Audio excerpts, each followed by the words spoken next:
Hey, I'm back. This is Joe Gilder from Home Studio Corner, second part of my mixing setup video in Studio One. So if you've seen this, especially you've been watching my videos, you've probably made out most of this on your own, but I wanted to do a video specifically talking about it just to make sure that I've shown you kind of how I currently set up my mixes. Now, things will change. Obviously, things change all the time for me, but this is kind of where I'm at currently, and I like where it is. So if we go down to the narrower view, by the way, if you're not messing with this, it is super cool. You can make your tracks super narrow, and you can also make them very tall or very short. I don't like the short one because I like to see my plugins, so I tend to go with this. But what's great about the new version of Studio One is you've always been able to do something like this, which is make the window as tall as you want, if you want to see some of the arranger window or not. And you've always been able to do this, which is give yourself more room for sends or plugins, whichever one you need more room for. But then also, this is new, you can stretch out your faders. So I prefer them down in this area, but if you want them maybe a little bit taller, now you can do it. Ooh, look at that.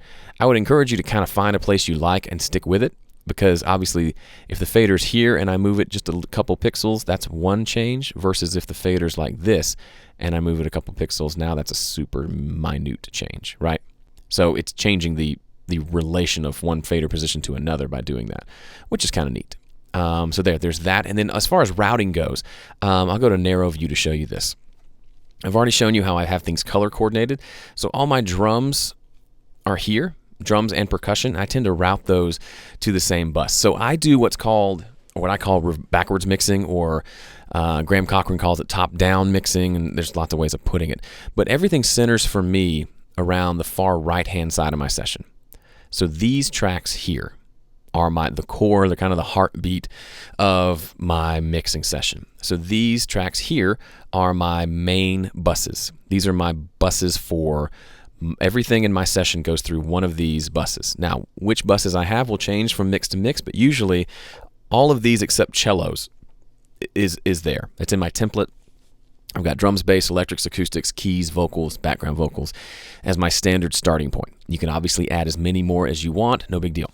And then over here, these are all my effects buses. And I just recently set up a template that gives me the ones I use mostly with the plugins already on the channels. That's reverb, a slapback delay, a quarter note delay, a half note delay, and then yeah, so those are my three effects.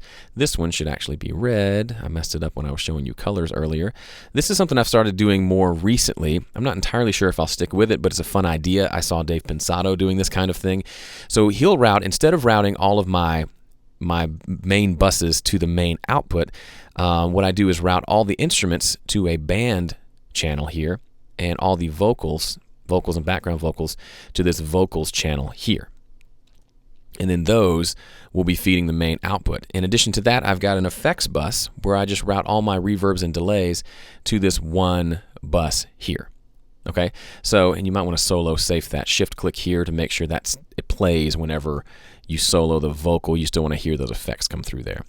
And that's kind of neat if you want to just quickly mute all the vocals, or you want to quickly turn all the instruments up and down, you can do that here. Or if perhaps you want to do some sort of a multi-band compressor on just your band without the vocals messing up with it, you can do that here as well. So it gives you some options. Currently, I'm not doing a lot with this. I may just do an overall EQ curve on the vocals or on the band towards the end of a mix if I think it needs it. But that's typically my setup. Most of my mix bus processing happens over here on my main output, and usually it's just a compressor, maybe an EQ from time to time. But that's how I have it set up. Everything else, as big as this session may look to you, everything else to the left of these red tracks, these are just audio tracks and maybe some sub buses where I route some things together. So for example, these two guitars are playing the same sort of part, so I've routed them to one bus. So I've got one fader and one set of plugins to mess with those. But everything to the left of here feeds into one of these buses here, and then those buses feed through one of these three buses here, and that feeds the main outputs. And that's my mix setup. It makes things easy and also makes things flexible without having to do a lot of extra routing when you add something else to your mix. It's a really fluid way of working and a great starting point. So if you don't have a specific way you'd like to do things, give this a shot. You might find that it works well for you and will help you get mixes done faster and probably even better by doing them this way. So check it out. Let me know what you think. Again, my name is Joe Gilder from homestudiocorner.com/PreSonus. Head there to get all the other free Studio One videos.